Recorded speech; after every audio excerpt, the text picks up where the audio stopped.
we've had Sashi batting leadoff for the last couple of weeks, so I guess I'll go. It's your turn. I think I'll just start by saying I'm thrilled to be here. Really am. I'm certainly excited about the challenge that football brings, but I think most importantly, just excited to be back here in Cleveland. I had the chance to be here with the Indians back in the mid '90s, and it was a really, really special time in my career. I think both professionally and personally. So the chance not only to try something different and take on a unique challenge in the NFL was appealing, but what was really important to me appealing to me was the chance to come back here to Cleveland and to do it here for an iconic franchise and for a group of fans that through my 20 years were second to none. So really excited to be here. Yeah, I echo the same sentiment. Really humbled and honored to have the opportunity to lead this franchise. Appreciate Dee and Jimmy's trust in me, and looking forward to a returning championship ball club and organization to the city of Cleveland, and certainly the Dog Pound #1 fans in the NFL, as Paul said. So can open it up to questions at this point. Sashi, why do you feel you're qualified to be in control of the 53-man roster? This is my 12th season in the league. I've been in and around a lot of strategic decisions on terms of how to build rosters. I think one of my strengths also, obviously, is being able to, I shouldn't say obviously, but is to be able to bring people together and form a consensus, take information, and make good strategic decisions. We'll make a series of those, and in time we will see the results translate on the field. Paul, the word that everyone's locked in on is analytics. Can you just give us an example of how that translates to football? Like, can you give us how it would apply? I've had to ask myself that a couple times in the last few weeks. I think about analytics, I think, much more broadly than others do. To me, it's not really about numbers or algorithms. For me, it's really just about a mindset, and the mindset's about trying to use information to make better decisions, especially in the face of uncertainty, which is what all these professional sports are really about. And this is something that's been around in football forever. I mean, when we time players in the 40-yard dash, or we test them in other things at the combine, to help us make a better decision in the draft, that's analytics. When you're deciding what play to call on 3rd and 9, based on what the other defense does, what your capabilities are, that's you're using analytics to help you make that decision. So I don't think it's going to be something that's truly novel. But we're certainly going to be seeking out, not only information, but better information to help us make better decisions in all phases, whether it's with personnel, whether it's player development, the draft, et cetera. And I think collectively, just to piggyback on that, I think collectively, in terms of across the organization, we want to turn over and create every competitive advantage we can. So Jimmy talks about turning over every rock. Certainly, we want every piece of information we can as we make our decisions moving forward, whether it's personnel or, as Paul said, in other areas of the organization. And so we view it as very additive to what we do. It won't be dictating our personnel decisions, but hopefully informing them. Sashi, you already have a couple like analytics guys, at least they're in the media guide listed there. Are they, Paul, were you not using their stuff, or what's the deal here with them? We do have some talented, very smart young analytics folks with analytics backgrounds, and we've got a pretty robust department in place relative to other NFL teams, probably not relative to baseball. Paul could speak to that a little bit more. I think where you're heading is probably Paul's role a little bit and why bring him in. Paul, impressed us when we met with him in his ability to articulate and execute on setting visions for championship ball clubs. He's done that. His track record speaks for itself, and I'm sure you guys know it. And we felt like where we're heading in our vision, which is to return the Browns to a championship organization, truly organization across a number of disciplines and departments, that he was going to be a tremendous value for us to have, and will be a great teammate. And over the course of the first 3 weeks that he's been here, he's certainly proven that he's capable to do that, and will provide us great value moving forward. So his role is we don't see Paul in terms of being limited to analytics. We see his ability to build championship ball clubs, put strategies and processes in place, and build a Brown system that can drive us towards winning and ultimately championships is his real strength. Yeah, I think just. Stuff just not particularly used, or the guys that you have here, I'm sure they gave you material. And then what? Yeah, some of it's been put in place, and Terry, so a lot of this stuff obviously is proprietary, so we can't roll too much of it out. But yeah, we have absolutely learned a lot internally, and we do plan to integrate it as we move forward. Paul, does Yeah, your I think just change at all when you're switching sports, or does your approach in terms of creating systems that will make a team successful transcend to all sports? Sure. So I think specifically to my role here in answering your question is that I'm not really here to be an analytics guy. I think my role is, as Sashi said, is really about sort of the organization as a whole. I think when you look at great organizations, whether they're sports franchises or anything else, they do something that separates them from the competition. And usually that something is a process or a set of systems that differentiates them. So for Apple, that might be their design function, right? For Amazon, it might be how easy they make shopping.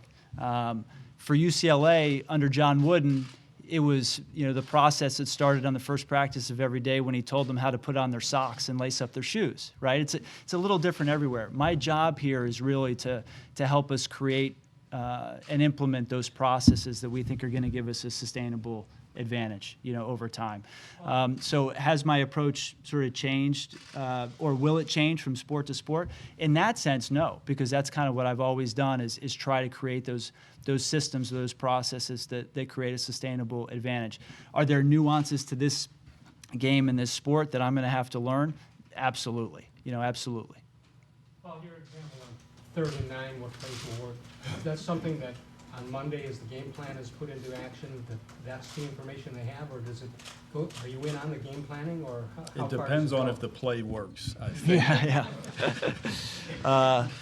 Yeah. No, I think I was really referring to what coaches have done for years already, and for decades in terms of trying to figure out how to game plan against a particular team. So, I mean, to the extent that we can be a resource for the coaching staff, we certainly will be, but we won't be dictating anything like that. Sashi, when you were Sports Business Journal, when you were one of the 40 under 40s, you had spoken at the time about liking to do both the business side and the football side. And you said you hoped you'd never get to a day where you were just kind of pushed to one side. What, in your mind, why did you decide to go ahead all in on the football side? Yeah, so I think for us, when we stepped back and looked at where we needed to take our operation, obviously we've had a tremendous amount of success with Alec at the helm on the business side here. And we needed some more focus and I think leadership on the football side. And, being an organization team first guy, I think that's really what drove it. And I'm confident that, we'll be excelling here on the football side shortly. This is a lead for you. How do you think you won? You talked about Jimmy's trust. How do you think you won his trust? So first, not to be combative, not a huge leap. Actually, over the last couple of years, I've taken on and spent the majority of my time on the football side and involved in the high-level kind of strategic decisions and determinations that we've made here. My role, as you probably are aware, as I'm sure Peter has informed everyone, has largely been on salary cap, management, contract negotiation, roster strategy, draft day, trades, things like that. So not an entirely huge jump, particularly because we're going to supplement and bring in a vice president of player personnel. It's really just ultimately at the end of the day having control of some of the decisions and leading the department overall. So I feel like it's a natural transition to me. Actually, it probably makes me a little less scatterbrained during the day so that I can focus on one area of the organization and dig a little bit deeper there. Athletes, the players that you guys have in the locker room, always talk about having chips on their shoulder. Everyone seems to have a chip on their shoulder for one reason or another. Do you guys like the idea that there's a lot of people out there that's saying, this is like way out in left field? You have two guys that are going to run the operation that don't necessarily have a traditional football background. Do you like that challenge, and do you like that you're hoping you're going to prove people wrong? Well, it's something I'm accustomed to. No, look, that doesn't provide any extra incentive for me. And look, quite frankly, I understand the skepticism. I'm hugely passionate about football. I I played football in college. I really wanted to work in football. My first job was actually in the CFL. All those things qualify me in absolutely no way whatsoever, to work for an NFL team. So I get it, right? And I think, not only I, but we're going to have to go out and prove that, prove that we can belong and that we add value at the end of the day. I think what we're trying to create is similar to what we would create on the field. On the field, you want to be able to do everything. You want to be able to pass, you want to be able to run, you want to be able to tackle, all these different things. Well, we want to create an organization that off the field can do everything too. So we really want to try to build in sort of complementary skill sets. So like Sashi mentioned, we definitely want a personnel guy, to be with us. Hugh obviously is going to be a huge influence on a lot of the things we do. But we're not all clones of one another. All of us bring a little something different to the table, and by creating a team that way, hopefully at the end of the day we end up with a much more dynamic solution than we otherwise would have. But we are keeping score.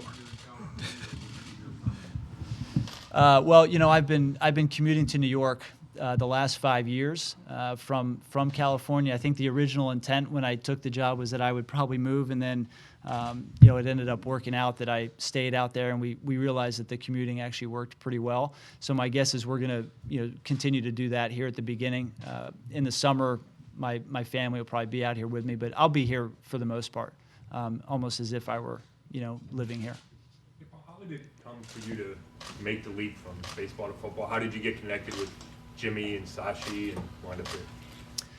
Yeah, I think Sashi can probably tell some of the story as well, but what I understand is that, Jimmy and Dee and Sashi, Alec, and others had gone out in sort of in a quest to gain knowledge, sort of outside of football. I think they tried to do it within football, but their competitors probably weren't all that forthcoming, with information. So they had visited with a handful of different executives from baseball teams, basketball teams, I think hockey, and maybe some others, just trying to gain insights on what to do. And so I met with them, shortly after the World Series, and after they had reached out to me, and it just sort of snowballed from there. I don't think it was their intent at the time, and certainly wasn't mine that this is where we would end up. But that's how it was created. Is that true, Sashi? It's not like you were targeting Paul. You just kind of grew. No, not at all. And as Paul said, we want to go out and try to, again, uncover every competitive advantage. There's a tremendous amount of learning as an organization you can do by talking to others that are in similar situations, and sometimes very distinct, something I plan on continuing to do in terms of learning from people in other professional sports and business generally in terms of how to put together great organizations. You guys talk about new approaches, ways to do things. Sashi, last summer, the team was just handicapped with a ton of soft tissue injuries. A lot of times when you have new looks, it does look with the kind of the sports science stuff of it. What do you guys, can you talk about anything that you're trying to unveil there? Do things differently to try to get your players ready to stay either on the field or get ready to stay on the field? Yeah, so we have hired a high-performance director, Adam Beard. Adam was with us last year. He understands that we were all frustrated by the soft tissue injuries. Last year, we will put in place, significant resources to identify why those problems and injuries occurred, and put processes in place and systems in place to make sure that we address that and don't have a repeat. And that really is his job. And obviously, with our strength and conditioning coaches and our trainers, we hope to have a much better spring and summer with respect to soft injuries, and giving our players the best possible medical care. And as they call it now, prehabilitation that is available to them. Are there going to be changes within the strength and conditioning staff? I don't know where you guys are at there, or is it going to be the same group that comes back? We are hiring a new strength and conditioning staff. There may be a few coaches on the strength and conditioning staff from last year that stay in place. Sashi, can you say what your initial thoughts are about the quarterback position here? Hugh has been quoted extensively saying we need a quarterback. Do you agree with that, and is that priority number one? I don't think Hugh's comments, and I don't want to speak for him, were targeted at anybody on our roster necessarily, but we do need in Cleveland, I think as you all know, the success of any NFL franchise goes with the ability of its quarterback, and we need a guy that can be here over a period of years and drive continued success. Listen, excited about having Josh in the building. Johnny obviously is on the roster. And, so we also had Austin and added him last year and extended him. Good young quarterback, great work ethic. Excited about the three guys here and potentially adding more until we get to the point that we know we have a franchise quarterback here in Cleveland. What role will each of you guys play in identifying the best way to move forward, specifically as the quarterback? Well, Paul can certainly speak for himself. My role, obviously, at the end of the day, is to work with our personnel group and coaching staff and identify what we have, what we need, and get to a place where we identify draft prospects, free agents, and guys on our roster to get to the best possible decision. So I think that probably speaks for itself, Paul. Yeah, no, I would say I think it's our role to try to be as exhaustive as we possibly can in that search, and maybe. Maybe the solution is closer than we think, or maybe it's in free agency, or maybe it's in the draft, or but we'll be. I think our duty is to explore every avenue and every possibility. Where do you stand with Josh Gordon? Well, Josh has to, as I think you all are aware, he's applied for reinstatement. He'll go through a protocol there, and then if Josh is able to clear that and come back to the roster, we would sit down with him and figure out where he is physically and mentally. And move forward. But prior to that, it would be premature for me to comment or determine how we might use them or think about them. I'm curious, when you sat in these coaching interviews, what was that like? I mean, were these guys buying what, I'm sure they had questions for you about what's your role and what you're bringing here, and you're talking to guys that have spent their whole life in this game and are at a big point in their career. What was it like? What was the reception? How did they accept what you were saying? Oh, I think they were all open, right? They wanted to be the head coach, right? No, look, this is something I've dealt with my entire career. Look, I think there are actually a lot more similarities than differences between what I've been doing for the last 20 years and what I'm going to be doing going forward. Ultimately, these games are about people. They're highly competitive guys. These are people who've been in the industry for a long time.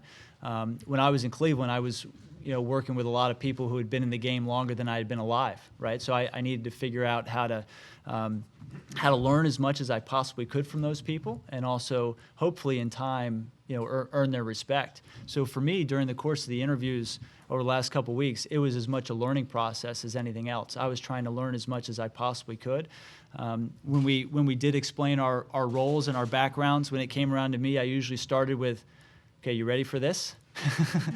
Just because knowing it's untraditional, but I think it's look, I'm self-aware enough to know what I don't know, and right now that's a lot in this space. So I really want to just try to soak up as much as I possibly can, and hopefully that came across in the interviews.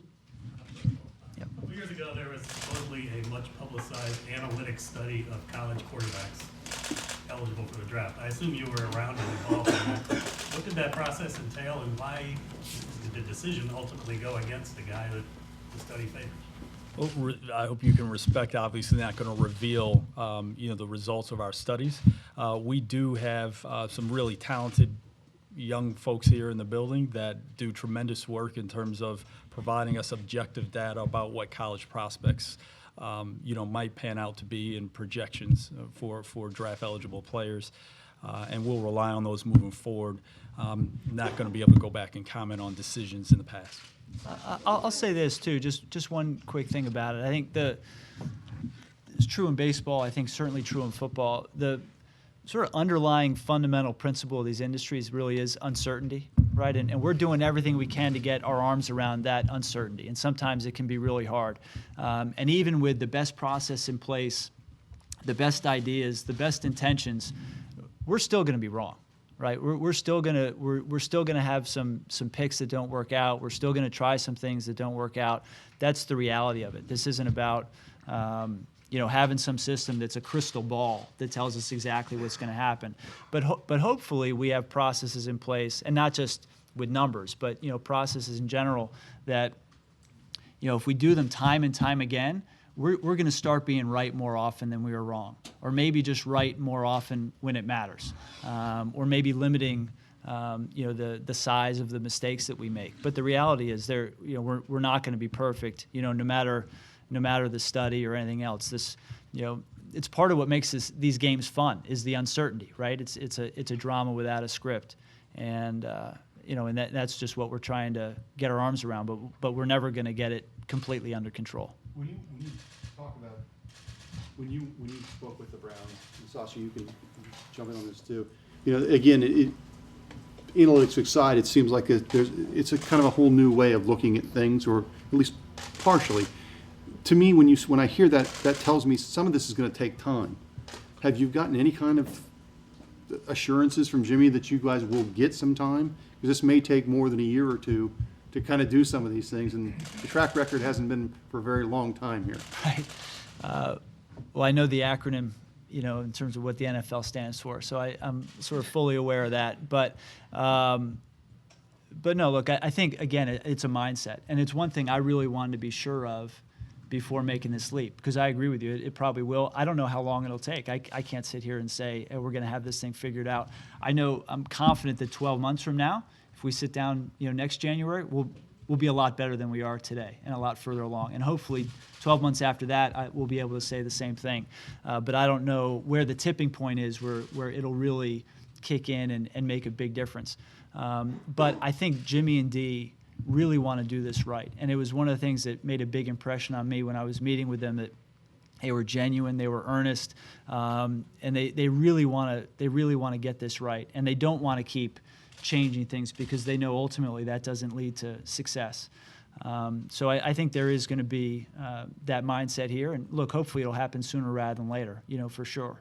But I don't know how long exactly that'll be. A no stone left unturned process. Let me give you a specific example of something you could analyze. Well, you analyze such things as every year there's a turnaround team in the NFL. Goes from anywhere from 3-13 or 5-11 to playoff contention.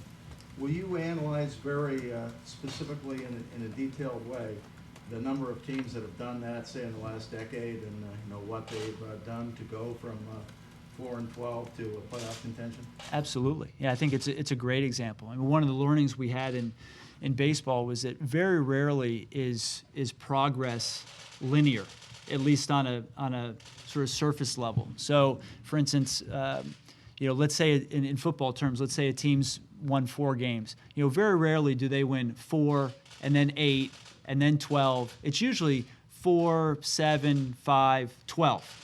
Where you didn't necessarily sort of see it coming, but there was this fundamental change of state that occurred, or this tipping point that then made them a completely different team than they were previous to that. Our job is to find what are the indicators that will lead to that fundamental change of state.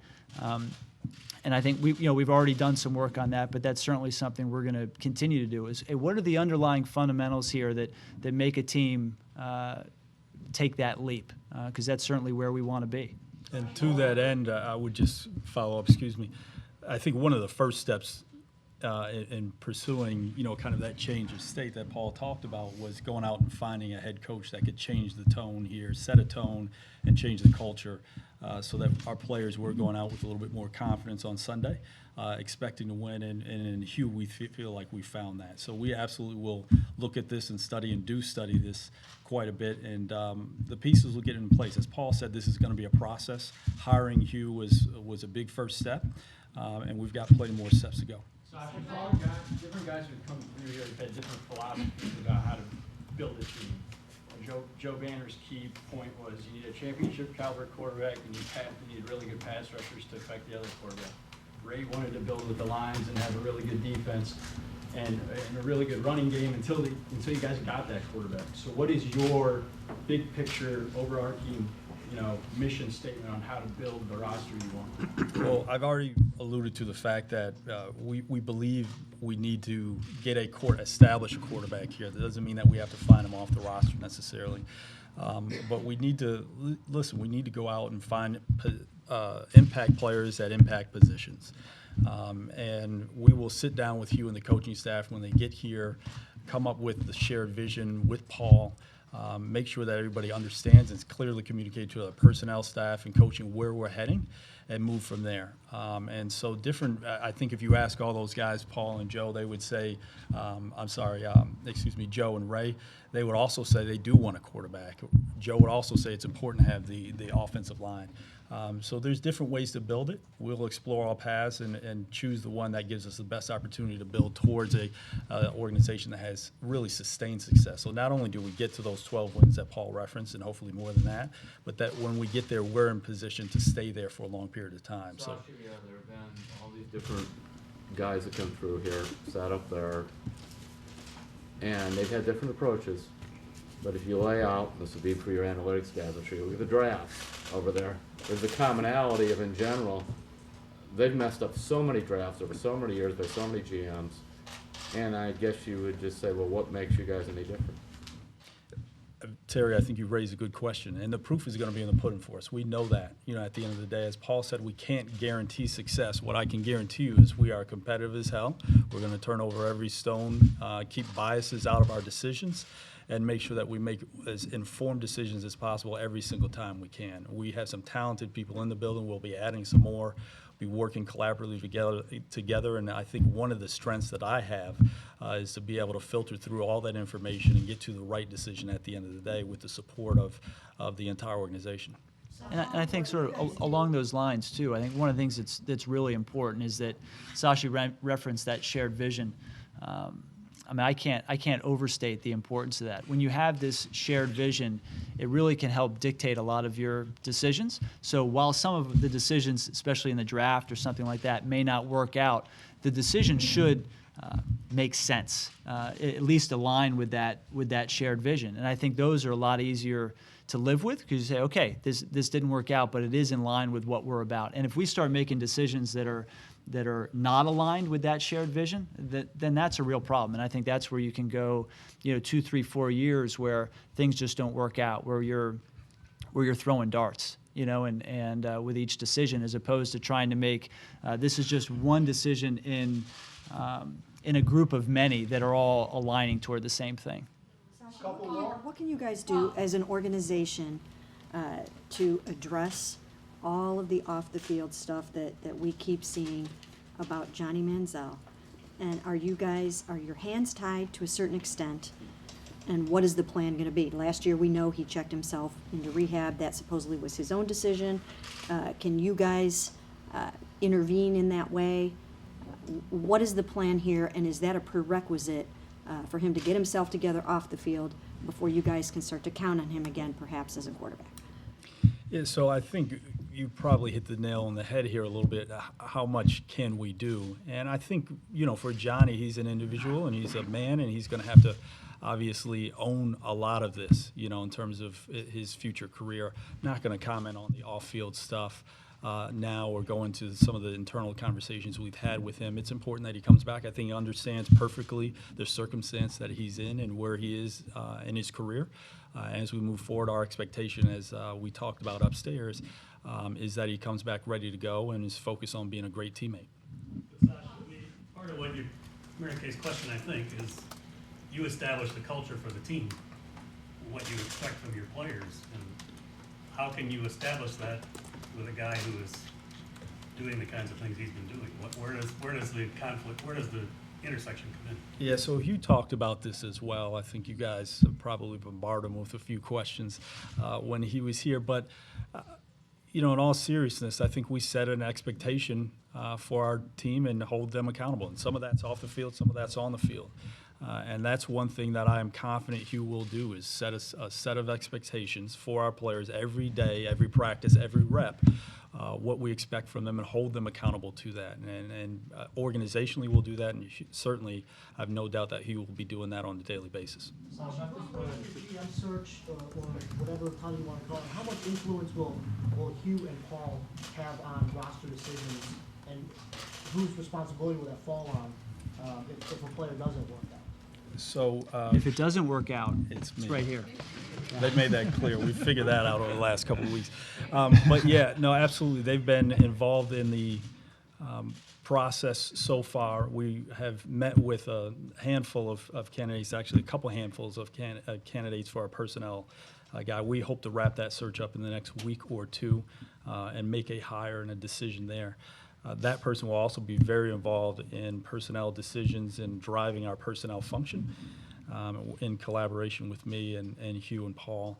And then ultimately, at the end of the day, Paul and Hugh will both have, significant influence over our decisions. Again, I do have ultimately the decision-making authority over the 53, but I think anybody who's worked with me understands I want to listen. I want to make sure that everybody's input is weighed as we make the decisions that will be Brown's organization decisions, not mine, not Paul's, not Jimmy's, not Hugh's, but Brown's organization's decisions moving forward. But you make the final. I mean, you're talking about kind of a utopian thing where everyone arrives at the same decision. Obviously, everyone's good. Everyone, you talk about, you have a building of competitive people, and they really feel strongly about one player. Are you going to be the final guy that says, look, this is where we're going? I'm sorry. Yes, no, that's my function, and I think that's a role that I serve well, and I enjoy actually making sure that everybody's voice is heard, but that we also get to decisions that make sense, as Paul referenced. Two more, we're gonna wrap. Analytics is not something that's necessarily groundbreaking. I believe most professional teams have an analytics department. What has the potential to be groundbreaking is how much it's used. Realistically, how much weight will analytics carry in the decision-making process? Yeah, that's a good question, and I don't know the answer to that yet because we haven't been in these discussions. We also don't know exactly what some of the analytics are going to tell us or how convincing it might be. I think for me, what really makes a difference, as you noted, everyone's doing this now, and not just in sports, but in everything. Every time you use a credit card or pull out your cell phone, someone's keeping track of that data and doing something with it. For us, it's about how you actually implement it. Right? How can you get it? How can you have it be part of your system so that it actually improves your process or improves your decision making? And I think that's really the rub. Is how successful you are in terms of integrating it into your overall process. Not to spoil any secrets, like I said before, but in baseball, you kind of came up with you kind of came up with the whole thought process that OBP was important, and other statistics kind of made the value of a player more noticeable than other statistics. In football, is there a number like that, or any example that you could give where analytics play a role in statistics? Maybe there's a number that people tend to value that isn't as valuable, something like that? Yeah, no, it's a good question. Look, I don't think there's a silver bullet, and there wasn't in baseball either. In fact, I joked earlier, Branch Rickey was talking about on-base percentage in the 1940s, so that even wasn't necessarily a novel concept, but it's how you sort of integrate that information into your decision-making process. Here, with 22 positions on the field where you're asking them to do different things and you need different things out of those different spots, they're going to be different challenges. So I don't think there's any one silver bullet out there, but we're going to try to learn as much as we can about every single one of those positions and try to figure out what it is that's truly meaningful, in terms of their performance. And again, sometimes this might not even be related to numbers, but there may be other characteristics that are really important. Sashi, when will you meet with Joe Thomas, and how are you going to sell him on it? I've already met with Joe. He and I sat down at the end of the season, I think maybe that Tuesday or Wednesday after the Steelers game. Joe and I have had several conversations over the years. Good young man, and we enjoy him. Here, obviously, a lot. He's a great asset to our organization on the field and off. One of the few guys that stays here in Cleveland, takes care of his little girls. And I've seen him a number of times out in the community. Joe is, like us, very competitive. And I think, his questions to us were largely focused on how are we going to win.